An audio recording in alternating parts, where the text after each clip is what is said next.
Reinforcements have arrived among the Battle Pass reward vehicles. Time for the regulars to move over. Meet the BZ-58-2 heavy tank and the Kampfpanzer III Projekt 07HK tank destroyer. Two newcomers available for Battle Pass tokens.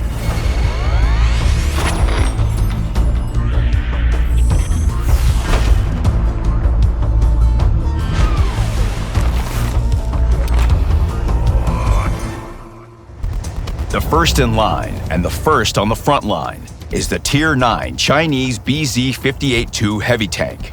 It's a comfortable heavy tank that doesn't claim to be the best, and you'll realize that as soon as you move. The BZ has a classic top speed for a sturdy heavy tank, 35 kilometers per hour.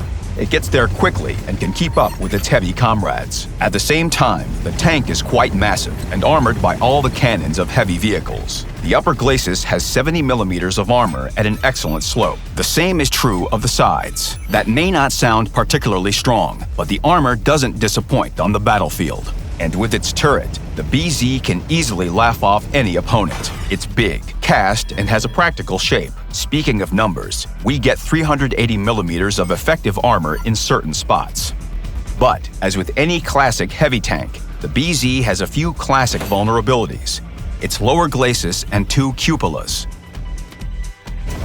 The former, although huge, is not hard to hide. To do so, find embankments or side scrape.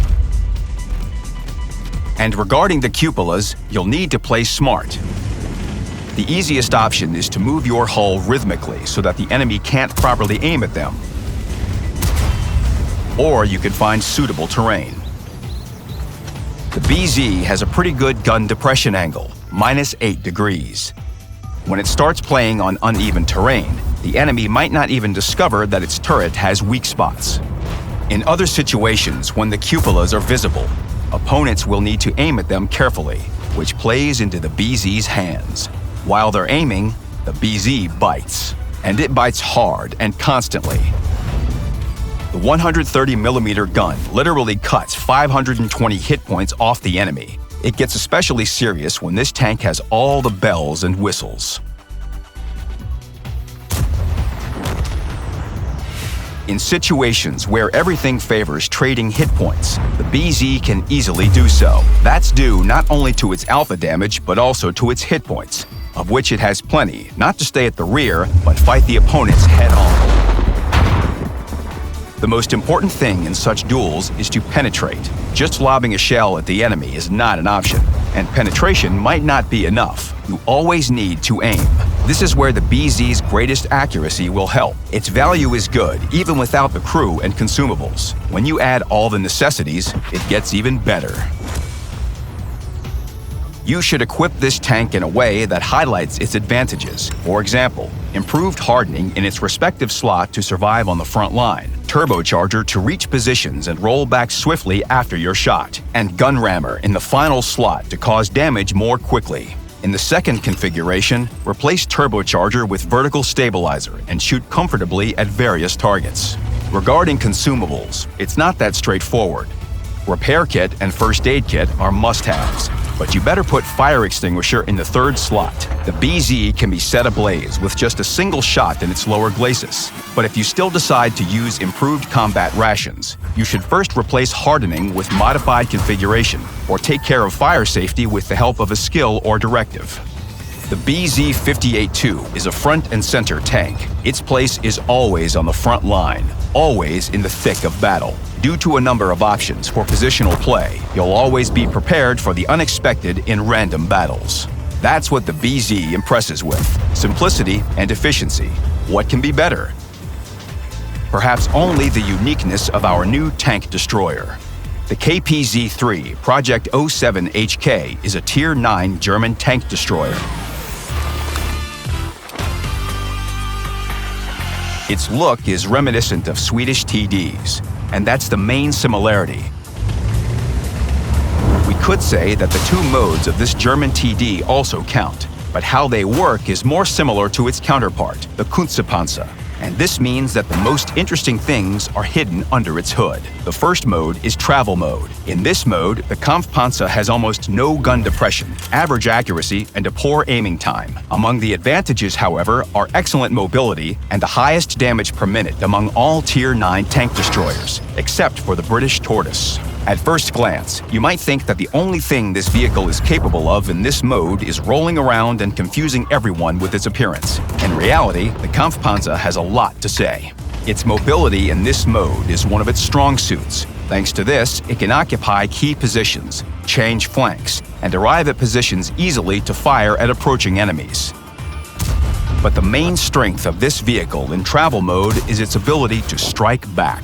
In close combat, you can easily play second fiddle. You just need to wait until your opponents unload at your sturdier allies. Then you roll out and fire several shots. And to ensure your reticle doesn't fly off to the side, lock in on your target with auto-aim. If your insidious opponent is below you and you don't have enough gun depression, use hull rocking to fire.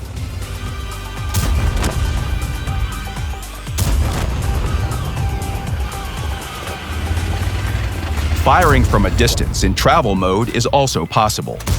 The accuracy isn't outstanding, sure, but it gets much better after the correct tuning with dual modifications.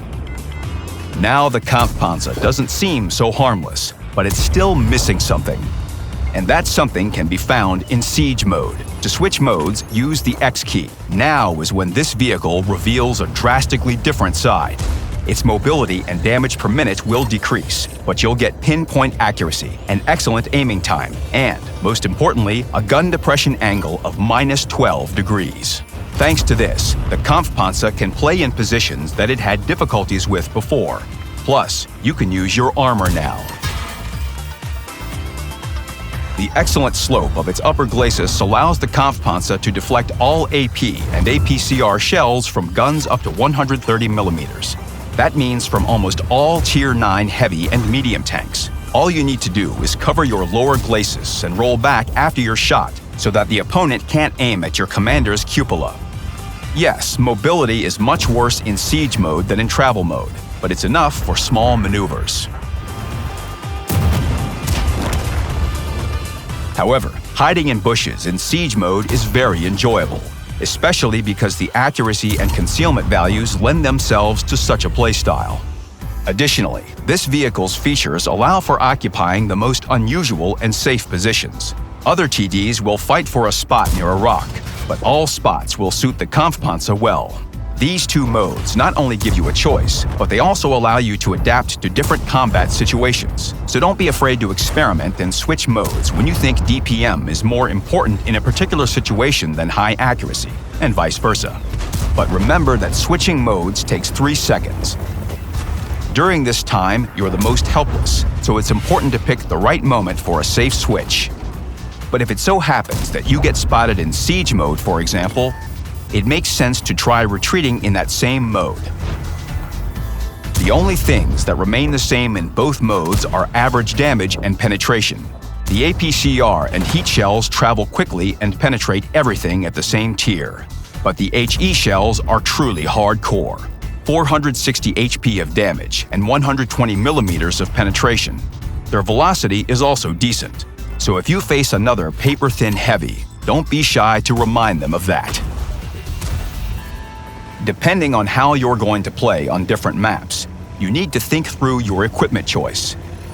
Reserve the first slot for gun rammer. You can't do without it. Next, it depends on the situation. If your plan is to support your allies from a distance, you should choose improved aiming and ventilation. If you're spotting, replace ventilation with coated optics. If the map suggests a more aggressive playstyle, the most effective setup will be gun rammer, ventilation, and turbocharger, which will improve mobility in both travel and siege modes. To make the best choice, create 2 sets of equipment and select the one you need before battle with the help of field modification. The Kampfpanzer is not a classic support vehicle, although its efficiency in battle entirely depends on the team's actions. You yourself can choose a style of play thanks to its ability to adjust to any given situation. Of course, you can play an entire battle in one mode, but try to switch a few times at least. your results will be truly impressive, and the battles will be interesting and memorable. The BZ-58-2 is a classic heavy tank. The Kampfpanzer is a vehicle with a fickle nature. Now the choice is yours. You either play in them or against them. Forward to the tokens, commanders.